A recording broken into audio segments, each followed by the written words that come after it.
Hi friends, நம்ம தென்றலை மெலபஸியில் வந்து இன்னும் 2-3 நாளைக்கு வந்து என்ன நடக்குது அப்படின்னு பார்த்தீங்கன்னா, ஸோ நம்ம அதில் இளமதி வந்து நம்ம பரமக்கிட்ட எவ்வளோ வந்து எடுத்து சொல்கிறாங்க. நம்ம சரியான மழை பெய்யுது, இந்த மாதிரி நான் தான் உன்னை வந்து பழனிக்கிட்ட வந்து சொல்லி உன்னை வந்து வெளியே எடுத்திருக்கேன், ஆனால் நீ என்னடா கலாமா வந்து சொல்லிகிட்டு இருக்க.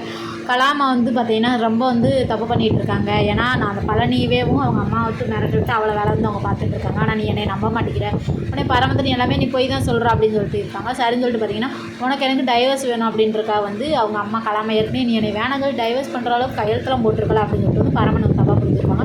ஆனால் அதை அந்த கேஸ் மூலிமா பார்த்தீங்கன்னா, அந்த டைவர்ஸ் மூலிமா கேஸ் கோர்ட்லேருந்து வர சொல்லிட்டாங்க. பரமனையும் இளமதியும் வர செலவு அங்கேருந்து வந்து கோர்ட்டில் வந்து கேட்குறாங்க, இந்த மாதிரி உங்களுக்கு மியூச்சுவலாக டைவர்ஸ் வேணுமா அப்படின்னு சொல்லி கேட்குறாங்க. கேட்டவொடனே இளமதி வந்து எனக்கு தயவுசெய்து டைவர்ஸ் எனக்கு கொடுக்காதீங்கன்னு சொல்கிறாங்க. ஆனால் பரமன் வந்து சொல்கிறாங்க, எனக்கு உடனடியாக டைவர்ஸ் வந்து கொடுத்துருங்க, எனக்கு இவ கூட வாழவே பிடிக்கல அப்படின்றாங்க.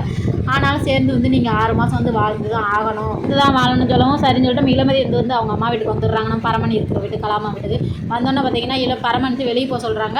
நீ வெளியவே எனக்கு போக வந்து சொல்ல முடியாது, என்ன காரணம் பார்த்தீங்கன்னா நம்ம 2 வந்து சேர்ந்து 6 மாதம் வந்து கண்டிப்பாக வந்து சேர்ந்து தான் வாழணும் அப்படின்னு சொல்லிட்டு வந்து கோர்ட்டில் வந்து சொல்லியிருக்காங்க. ஆனால் பரமன் வந்துட்டு நம்ம இளமதி வந்து புரிஞ்சுக்காம வீட்டை விட்டு வந்து வெளியே அனுப்பி வந்து கதை வந்து சாத்திடுறாங்க. ஸோ அது வந்து நம்ம இளமதிக்கு வந்து பெரிய வந்து மன கஷ்டமாயிருது.